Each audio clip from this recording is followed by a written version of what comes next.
오늘 우리에게 주신 하나님의 말씀 로마서 2장 1절에서 5절 말씀입니다. 그러므로 남을 판단하는 사람아, 누구를 막론하고 네가 핑계하지 못할 것은 남을 판단하는 것으로 내가 너를 정죄함이니 판단하는 네가 같은 일을 행함이니라. 이런 일을 행하는 자에게 하나님의 심판이 진리대로 되는 줄 우리가 아노라. 이런 일을 행하는 자를 판단하고도 같은 일을 행하는 사람아, 내가 하나님의 심판을 피할 줄로 생각하느냐? 혹 내가 하나님의 인자하심이 너를 인도하여 회개하게 하심을 알지 못하여 그의 인자하심과 용납하심과 길이 참으심이 풍성함을 멸시하느냐? 다만 내 고집과 회개하지 아니한 마음을 따라 진노의 날 곧 하나님의 의로우신 심판이 나타나는 그날에 임할 진노를 내게 쌓는도다. 로마서 2장 1절에서 5절 말씀을 통해서 판단하는 죄, 판단하지 말자라는 제목으로 말씀을 드리려고 합니다. 사람마다 제 잘난 맛에 산다는 말이 있잖아요. 자기 중심적으로 모든 것을 생각하고 판단한다는 거예요. 개인뿐만 아니라 나라도 민족도 그런 것 같습니다. 독일 사람들은 자신의 나라를 게르만 민족이다. 그래서 세계에서 가장 우수한 민족이라고 하면서 자랑하고 그리고 타민족을 멸시를 했습니다. 일본은 한국인을 뭐라고 불렀어요? 조선진이라고 하면서 무시했죠. 중국은 또 자기 나라를 대국이라고 하면서 큰 소리를 팡팡 칩니다. 그렇다면 우리나라는 어때요? 우리나라도 자부심이 있잖아요. 그 일본을 뭐라고 불러요? 외놈이다, 뭐 쪽발이다 하면서 또 폄하하고 무시했죠. 또 중국은 뗀놈이다 이런 말이 있었잖아요. 이렇게 자기 주관적으로 또 자기 나라의 관점, 자기 관점으로 상대방을 어떻게 해요? 무시하고 폄하하고 깔아뭉개는 것이죠. 사도 바울 당시 세계적인 수도 로마에는 어떤 모습이었는가 하면 로마인들이 있잖아요.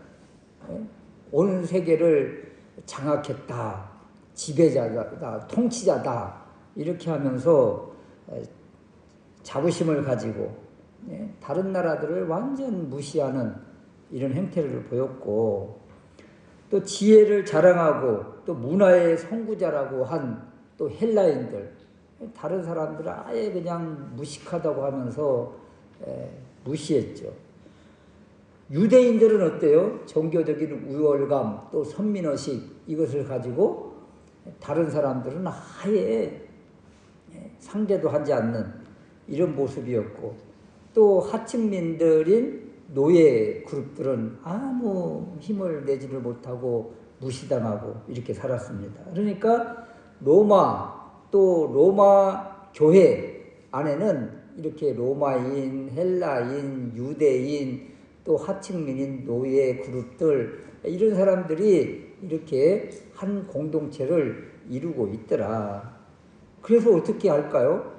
서로가 서로를 무시하고 경계하고 폄하하고 이런 모습이었죠. 바울은 이런 사람들이 모여있는 로마 교회에 편지하기를 1장 18절과 32절 말씀에서 이방인들 그렇게 자부심을 가지고 자랑하고 남을 판단하고 편견하는 그 로마인, 헬라인들 이런 사람들의 잘못된 죄악들을 다 드러냈잖아요. 그래서 21가지의 제목을 열거하면서 이런 죄에 빠진 이방인들, 로마인, 헬라인, 배운 자나 못 배운 자나 다 상관없이 사형이다, 이렇게 선언을 했습니다. 사형이라는 것은 지옥 가야 마땅한 존재라는 그런 말이에요. 이 말을 들은 유대인들은 어떤 생각이 들까요? 이제 유대인들, 로마인, 헬라인, 노예 그룹들, 이런 사람들 다 사형이라고 사도 바울이 1장에서 선언을 했잖아요.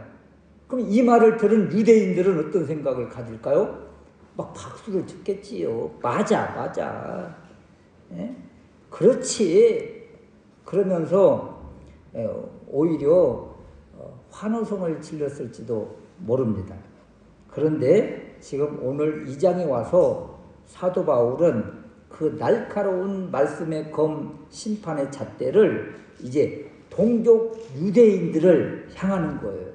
그러면서 유대인들의 죄악을 낱낱이 파헤치면서 너희들이야말로 이방인들보다 더 악한 죄인으로서 심판과 진노를 면할 수가 없다 하면서 이방인에게 사형 내렸던 그 잣대를 이제는 유대인들에게 들이대면서 너희들도 똑같다, 이렇게 선언하고 있는 것입니다. 그렇다면 유대인들은 어떤 죄를 짓고 있을까? 굳이 꼭 유대인이라기보다는 1장의 모습이 예수님을 모르는 세상 사람들에 대한 하나님의 심판 사형이라면 유대인들에 대한 이 선고는 어찌 보면 오늘날 하나님을 안다고 하는 우리에게 동일한 메시지가 주어지는 것이죠. 유대인에게 내릴 심판의 모습이 어찌 보면 하나님을 안다고 하는 우리에게 적용되는 말씀이다. 그렇다면 하나님을 안다고 하고 율법을 가지고 있는 유대인들, 또 우리에게는 어떤 죄를 지금 가지고 나오고 있는가? 첫 번째가 남을 판단, 비난, 정죄하는 죄입니다. 남을 판단하고 정죄한다. 남이라는 것은 곧 이웃과의 관계, 사람과의 관계성, 수평적인 관계에서의 죄를 말하는 거예요. 1절 말씀에 그러므로 남을 판단하는 사람아, 누구를 막론하고 내가 핑계하지 못할 것은 남을 판단하는 것으로 내가 너를 정죄함이니, 정죄한다고 하더라고요. 남을 판단하는 것은 내가 너를 정죄하는 것이다. 스스로 자기가 자기를 정죄하는 것이다. 이런 거예요. 유대인들은 선민의식, 그 우월감을 가지고 이방인을 무시하고 비난하고 폄하했습니다. 더군다나 1장 29절에서 32절의 추악한 이방인들의 죄악들을 통해서 사형 온도 내린 것 마땅하다고 박수를 쳤습니다. 이 유대인들이 이방인의 심판을 당연시 여기는 것,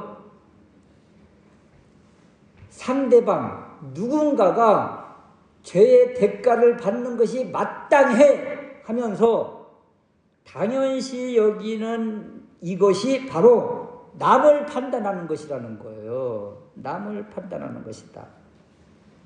판단, 이것은 구별, 심판의 의미인데 이방인들의 죄를 바라보면서 사형이 마땅하다고 자신이 사형을 선언하는 것과 똑같은 모습이에요. 자신이 그냥 율법 심판관, 재판관이 되어서 타인을 이렇게 잣대를 들이대면서 잘못한 거야 하면서 심판하는 것, 그것이 바로 자신이 자신에게 사형 선고를 내리는 것이다. 이런 것이죠. 판단하는 죄를 짓는 것이다. 우리 주님은 마태복음 7장 1절 2절 말씀에서 비판을 받지 아니하려거든 비판하지 말라 그랬잖아요. 너희의 비판하는 그 비판으로 너희가 비판을 받을 것이요 너희의 헤아리는 그 헤아림으로 너희가 헤아림을 받을 것이니라. 비판하지 말라.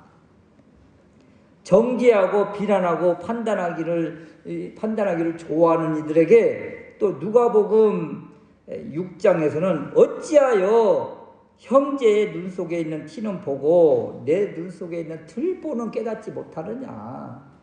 남을 지적하고 판단하는 사람을 향해서 남의 티를 보고 꼬투리를 잡는 사람을 향해서 너 내 눈 속에는 들보가 있는지라. 자신을 보지 못하는 그들을 향해서 신랄하게 주님께서 주시는 메시지입니다. 유대인들은 특히 사람들 남을 칭찬하는 일에 너무도 인색하고 관심이 없는 거예요. 유대인뿐만 아니라 사람들 자체가 그래요. 남을 칭찬하는 일에 너무 인색하다. 그리고 남을 판단하고 정죄하는 일에는 너무 익숙한 거예요.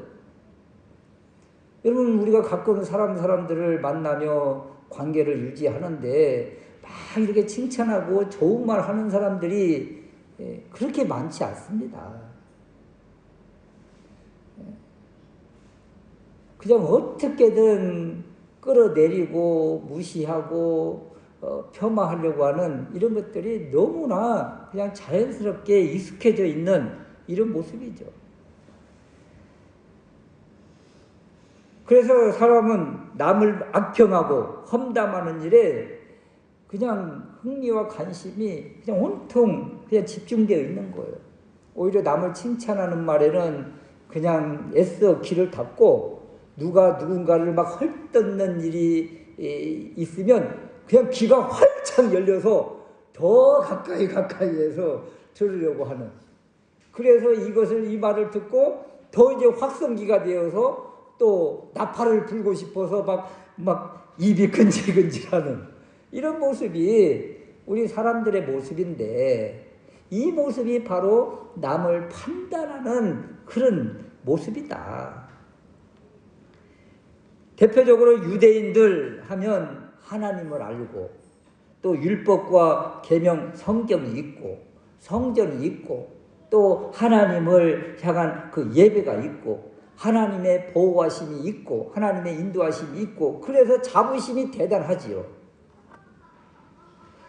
자부심이 대단하면 하나님이 이렇게 우리를 또 우리 민족을 특별하게 사랑해 주신다. 그러면 이 받을 사랑을 가지고 이제 타인을 향해서 그런 관계의 모습으로 나아가는 것이 마땅한데 하나님으로부터 받은 이 특별한 사랑을 가지고 상대방을 이렇게 그냥 무시하고 폄하하는데 잣대를 들이드는데 그냥 나서는 거예요.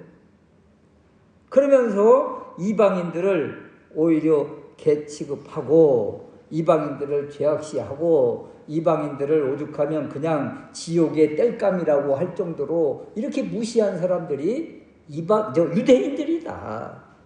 그래 이런 사람에게 2절 말씀에 이런 일을 행하는 자에게 하나님의 판단이 진리대로 되는 줄 우리가 아노라. 여러분 하나님의 판단이 임한다고 그러잖아요. 세상을 판단하는 사람에게 자신과 다른 사람을 판단하는 사람에게 자신이 남을 판단하는 것처럼 이제 하나님이 판단하신다는 거예요. 하나님의 판단은 어떤 판단일까요? 진리대로 판단하세요. 법으로 판단하세요. 사람의 판단은 때로는 그냥 인정에 끌리고 그냥 사리사욕에 끌리는 경우가 많지만 그래서 이 법관의 이 사법부가 제대로 서 있지 못하다 이런 말들을 하지만 하나님의 판단은 1.1의 틀림이 없습니다. 어디에 기울지도 않아요. 하나님의 법은 정확하고 하나님의 진리대로 선언되고 진리대로 심판이 임하는 것이어서 하나님의 심판은 언제나 공평하고 공정하다. 여기 아무도 반항할 수가 없는 것이죠. 하나님의 진리 앞에, 하나님의 심판 앞에 누구를 막론하고 배운 사람이나 못 배운 사람이나 잘난 사람이나 못난 사람이나 부한 사람이나 가난한 사람이나 누구를 막론하고 진리대로 심판을 받는 거예요. 진리가 뭐예요? 하나님의 말씀이잖아요. 율법이잖아요. 계명 율례잖아요. 이것으로 심판을 받는 거예요.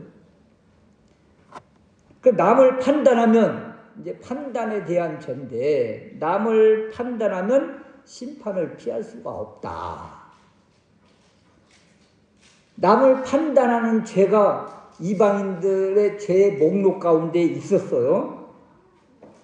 수근수근하는 자. 여러분 수근수근 하는 것을 막 칭찬하고 좋은 말 할 때 수근수근 이렇게 합니까? 남이 들으면 안 되니까, 남에게 안 좋은 말이니까 남이 들으면 또 오해가 하는 것들이 그런 말들이잖아요.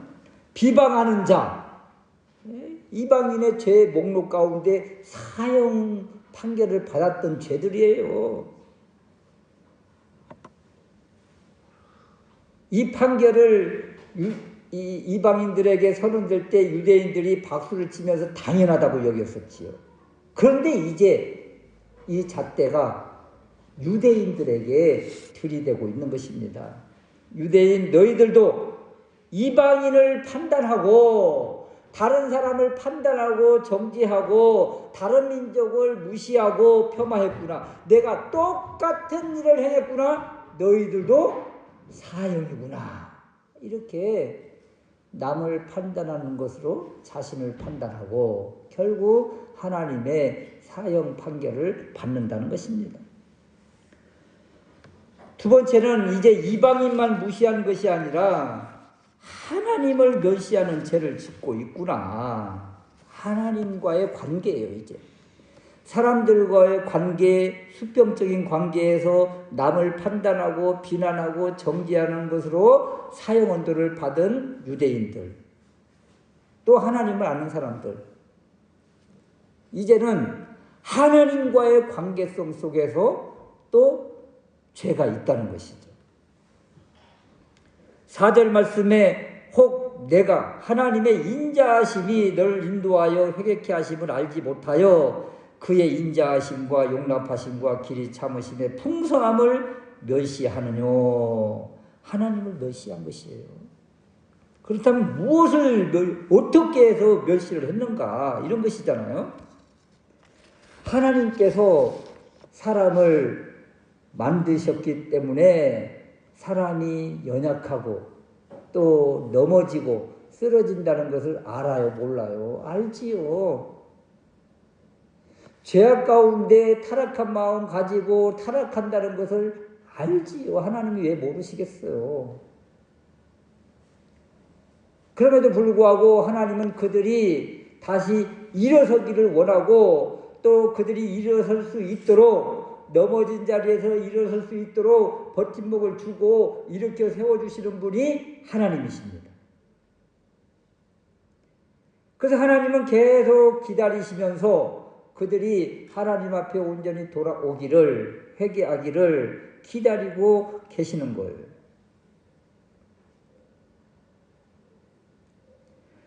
사람이 하나님 앞에 잘못한 것이 너무 많지요. 그럼에도 불구하고 하나님은 어떤 분이세요? 인자하시기 때문에 자비와 긍휼을 베풀어 주시며 오래 참아 주십니다. 하나님의 모습이잖아요. 하나님의 속성이잖아요.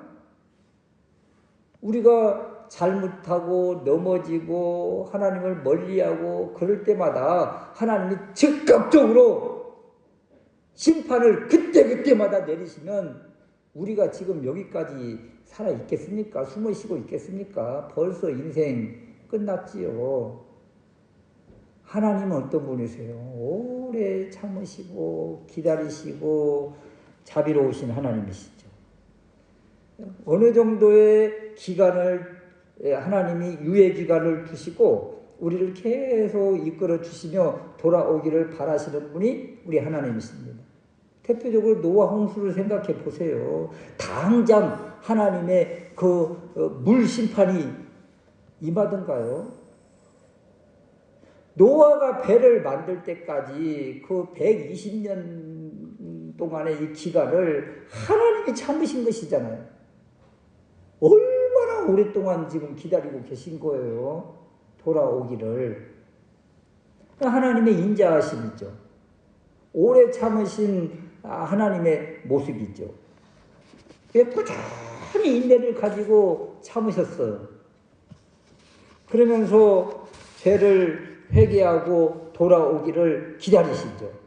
그래서 시편 103편 8절 말씀에 하나님은 어떤 분이신가? 여호와는 자비로우시며 은혜로우시며 노하기를 더디하시며 인자하심이 풍부하시도다.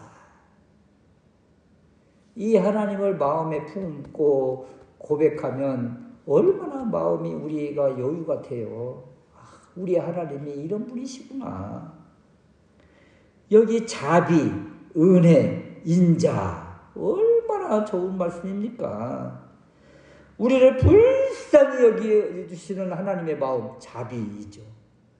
하나님께서 우리에게 값없이 선물을 주세요. 은혜죠. 부드럽고 너그러운 마음으로 기다려주십니다. 인자하심이죠. 이렇게 하나님은 우리를 기다려주시지만 또 한편에는 공의의 하나님의 속성도 있습니다. 대가를 또 하나님이 우리에게서 찾으시죠. 그렇지만 죄를 회개하고 돌아오기만 하면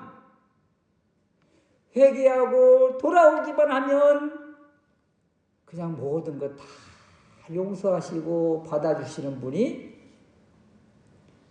자비로우시며 은혜로우시며 노하기를 더디하시며 인자하심이 풍부하신 하나님이시죠. 대표적으로 누가복음 15장에 돌아온 탕자 이야기 우리가 너무도 많이 들어서 알잖아요. 둘째 아들. 자신의 유산을 달라고 하잖아요. 아버지한테. 유산은 오늘날은 미리 유산을 이렇게 물려주는 그런 것도 있지만 유산이라는 것 자체가 그 당사자 아버님, 어머님이 돌아가셔야 유산을 분배하는 거죠. 그런데 살아계신 아버지 앞에서 유산을 달라는 이야기는 그건 참 불효막심한 말이에요. 그게.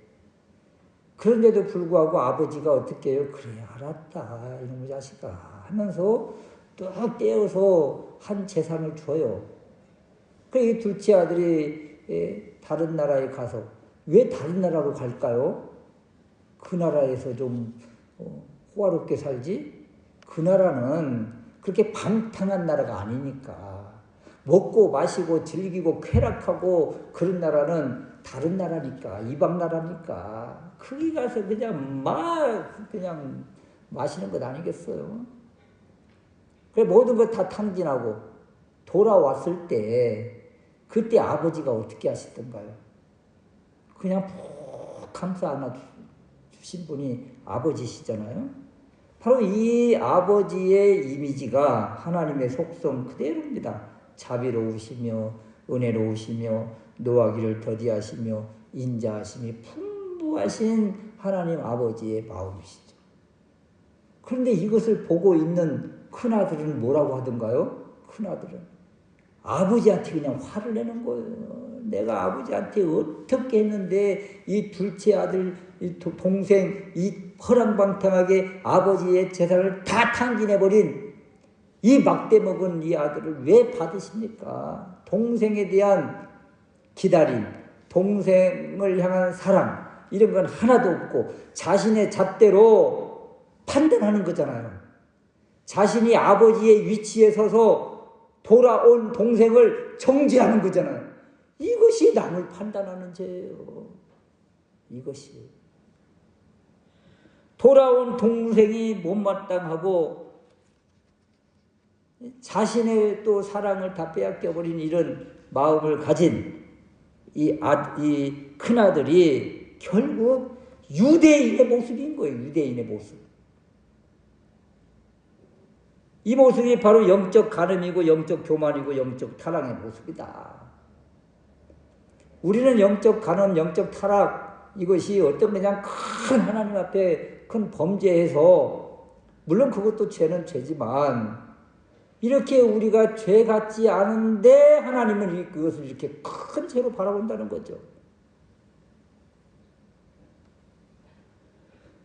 그래서 2장 5절 후반절의 말씀에 보면 이런 행동들이 바로 진노를 쌓고 있구나. 진노를 쌓고 있구나. 남을 판단하는 이러한 것들이 하나님 앞에 진노를 쌓고 있다. 그러면 하나님과의 관계성 속에서는 어떤 죄가 있을까요? 하나님이 이렇게 계속 오래 참고 기다리시고 참아주시고, 그리고 하나님이 이끌어 주셔서 그 사람이 하나님을 알게 되고 하나님의 자녀가 되었어요. 자신이 잘해서 하나님의 자녀가 된 것입니까? 하나님께서 길이 참아주시고 용납하시고 인자하심으로 기다려 주셔서 그가 뒤늦게야 돌아온 것 아닙니까? 돌아온 탕자를 생각해 보십시오. 자기가 잘해서 돌아온 것입니까? 그러면 뭐라고 할까요? 우리 사람들이 그런 모습을 보면 뻔뻔하다고 이야기하겠지요. 내세울 것이 하나도 없다는 거예요. 그런데 유대인들의 죄가 무엇인가? 하나님을 믿게 된 것, 하나님의 자녀가 된 것, 특별한 선민, 이스라엘 백성, 유대인이 된 것, 이거 우리가 잘해서 여기까지 왔노라고 하는 모습이죠. 내가 잘해서, 내가 잘 믿어서 하나님의 백성이 되고 하나님의 자녀가 되었고 이 복을 받았습니다. 내가 잘해서. 여기에 하나님은 쏙 빼놓는 거예요. 어떤 하나님?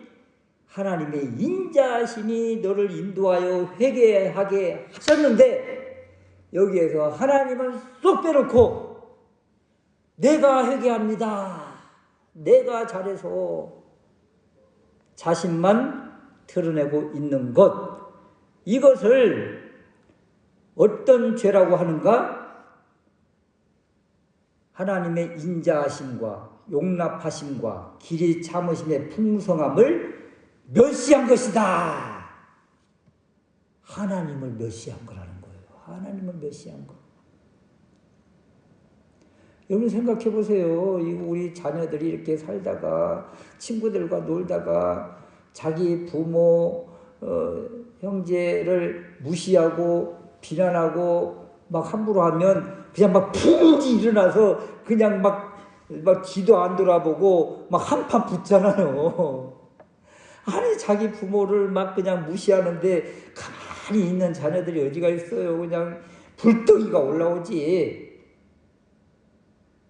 하나님을 멸시한 죄가 얼마나 큰지 알 수 있잖아요. 이 땅에서 우리가 부모를 멸시해도 우리가 그냥 불이 나는데, 세상에 하나님을 멸시하는 사람을 보면 우리가 어떻게 잠잠히 있을 수 있겠는가? 하나님의 인자하심과 용납하심과 길이 참으심의 풍성함 때문에 우리가 하나님께 온 것입니다. 하나님의 자녀가 된 것입니다. 여기에 우리 공로가 없어요. 우리 공로가. 우리가 내세울 것이 없어요. 우리가 내세울 것이 뭐가 있어요? 하나님 앞에서. 그냥 답작 엎드리는 것밖에 없지요. 그리고 우리가 할 수 있는 것은 나 같은 죄인 살려주신 주 은혜 고맙습니다. 놀라워 감사해요. 이것밖에 없는데 이것은 쏙 빼놓고 하나님의 인도하심을 쏙 빼놓고 하나님께서 길이 참아주신 것 쏙 빼놓고 내가 잘해서 내가 결정을 잘해서 내가 잘 믿어서 내가 이렇게 하나님께 드린 것도 많고 하면서 큰 소리를 치면 얼마나 참. 그래서 이 모습을 한마디로 딱 정의를 내립니다. 하나님을 멸시한 죄다.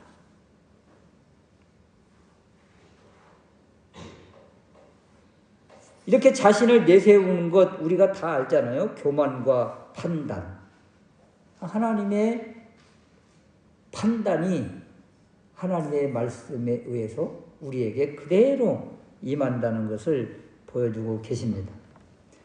그래서 오늘 이 우리에게 주시는 남을 판단하는 죄, 또 하나님께 감사하지 못하고 자신이 잘했다고 하는 것들, 이런 것들을 바라보면 우리 삶 가운데서 우리도 그냥 스스럼 없이 이런 죄악 가운데 노출되어 있는 거예요.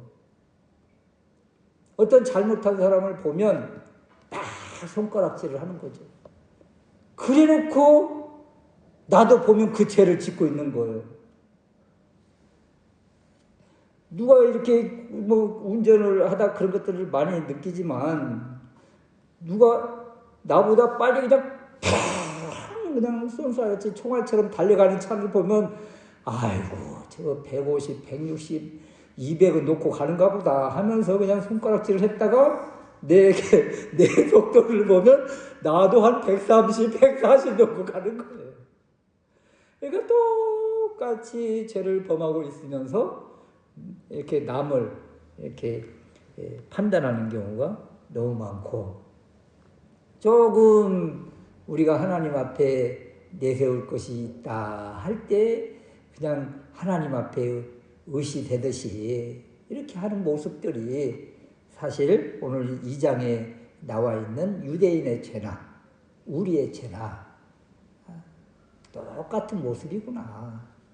그래서 이 말씀을 바라보면서 이제 명절이잖아요. 이제 사람들을 만날 텐데 어떻게 대할 것인가. 이제 좋은 모습만 얘기하세요. 좋은 모습. 흠잡아서 그 사람 깎아내려봐야 아무 도움되는 거 하나도 없습니다. 오히려 관계만 깨지는 거예요. 그러니까 그냥 어떻게든 그냥 좋은 모습만 찾아가지고 아유 전에도 예뻤지만 더 예뻐졌다고 하고 왜 이렇게 뭐 하면서 그냥 다 띄워주세요. 그냥 공중에 붕붕 떠서 가게. 그러면서 우리가 판단하지 않고 우리가 있는 자리에서 오히려 사람과의 관계가 더 돈독해지는 그런 모습이 되어야 되지 않겠는가. 오늘 말씀을 통해서 우리의 삶의 자리를 뒤돌아보면서 이제는 나를 내려놓고 남을 높이는 이러한 삶의 모습이 될 수 있으시기를 주님의 이름으로 축원합니다. 아멘.